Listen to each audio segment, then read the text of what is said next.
many of you have probably been waiting on this, as have I.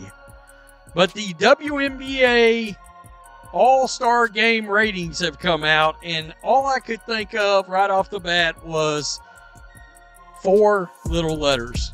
F-A-F-O. F around and find out. Jacy Sheldon's cheap shot to Caitlin Clark's groin didn't just knock out the league's biggest star. It wrecked the WNBA's biggest weekend.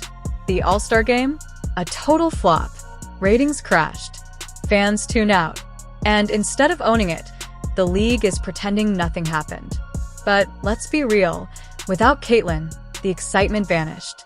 So how bad did the numbers drop? What did the commissioner actually say?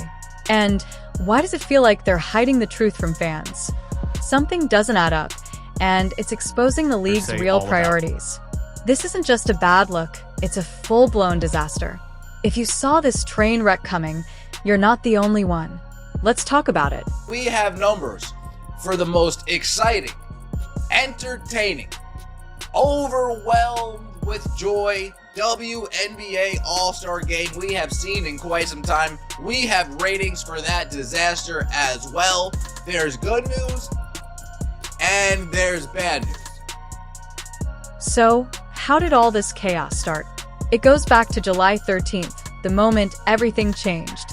During a play that should have been routine, Jacy Sheldon drove her knee straight into Caitlin Clark's groin. And we're not talking about light contact. It was obvious, painful, and intentional. Clark immediately bent over, holding herself in pain. And the refs? They saw it. All 3. And did absolutely nothing. No foul. No whistle. Not even a review. It wasn't just bad officiating. It was a dangerous, deliberate hit that went completely unchecked. And now, new footage proves just how intentional it was. You can clearly see the knee strike Clark, her face twist in pain, and her body react instantly. This wasn't a normal basketball collision. It was a direct shot to a vulnerable area. And the worst part? The officials let it slide. No accountability. No protection. No justice. These referees was completely ridiculous. The referees was a complete disaster. And immediately grabbed the inside of that right. And here's the thing. This wasn't a one-time incident. Caitlin Clark has been taking hits all season long. Elbows to the head. Cheap shoves when she's not looking. Eye pokes. Hard fouls that would absolutely be called if it were anyone else. But when it's Clark, the refs just let it slide. Every time. The pattern isn't subtle anymore. It's obvious. Players know they can get away with almost anything when they're targeting her. And the officials?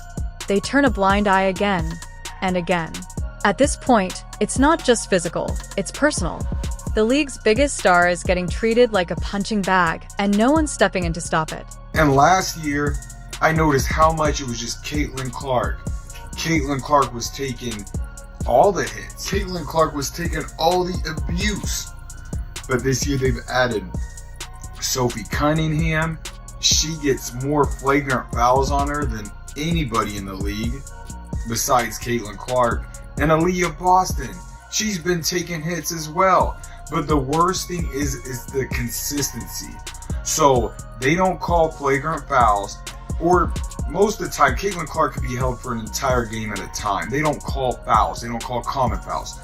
But then when it's the Indiana Fever, guess what? Touch foul here, touch foul here. They call absolutely nothing. The second news dropped that Caitlin Clark was injured and out of the All-Star Game, social media blew up.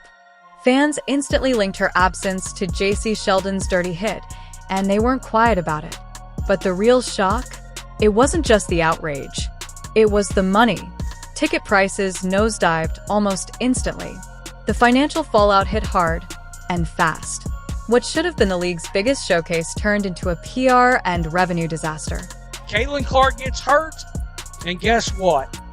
Your demand vanishes because people ain't gonna pay up to see these athletes that are ungrateful that their sport's growing.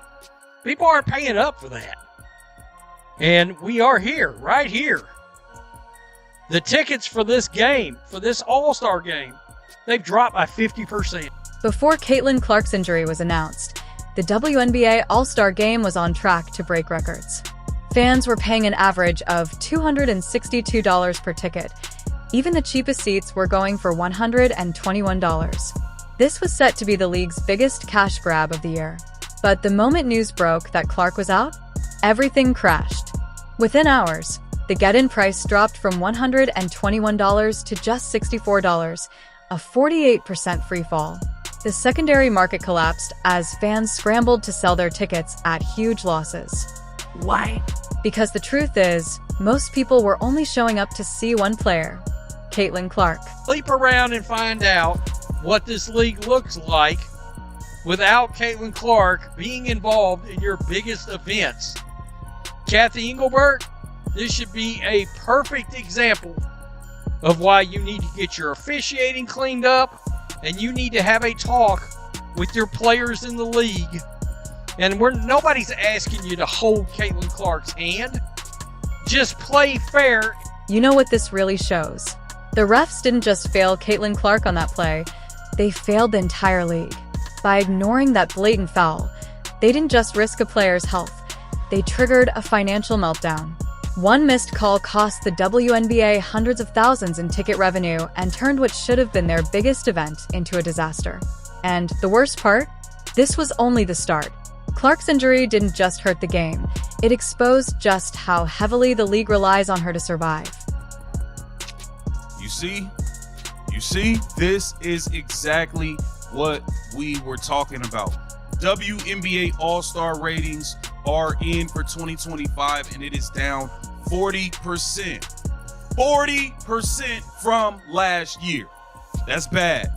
That is really bad. We already watched the ticket prices drop by more than 50% because Caitlin Clark was not playing. This is bad news for the WNBA, and this should be a wake-up call. For the first time all season, Gainbridge Fieldhouse had empty seats during a major WNBA event, and it was hard to ignore. Sections that were usually packed with Clark jerseys and loud, excited fans had noticeable gaps. And this wasn't just a regular game. This was All-Star Weekend, the league's biggest event of the year. But without Caitlin Clark, the energy disappeared. What we saw wasn't just lower turnout. It was a fan boycott the league couldn't spin, cover up, or deny. The numbers speak for themselves. Every single Fever home game this season and last, sold out. Anywhere Clark played, full house. But the moment she was out, fans didn't show up. That's how much her presence matters. It's clear fans sent a blatant message, a shot across the bow. All right, and your ship, well, without Caitlin Clark, the WNBA and all their pay us what you owe us action, that action will sink. That action will sink. Let that sink in. Caitlin Clark doesn't just bring fans to a game, she brings an entire city to life. Before tip-off, she gets standing ovations just during warm-ups. Merch lines wrap around the block. Local bars and restaurants are packed hours before the game even starts. Hotels sell out. That's the Clark effect. She doesn't just sell tickets. She turns every arena into a full-blown basketball festival. And when she was ruled out of the All-Star Game, the fallout was instant. Ticket resale sites like StubHub and Vivid Seats were flooded. Fans who paid top dollar were suddenly desperate to unload their tickets, even if it meant losing hundreds. They didn't want to be there if Clark wasn't. And it didn't stop there. Merch sales tanked. With no Clark jerseys flying off the shelves, booths sat quiet. Concessions were overstocked for a crowd that never came. Businesses all around Indianapolis had staffed up for what should have been a record-breaking weekend, and instead, they watched the hype collapse. That's the kind of impact one player has on an entire economy.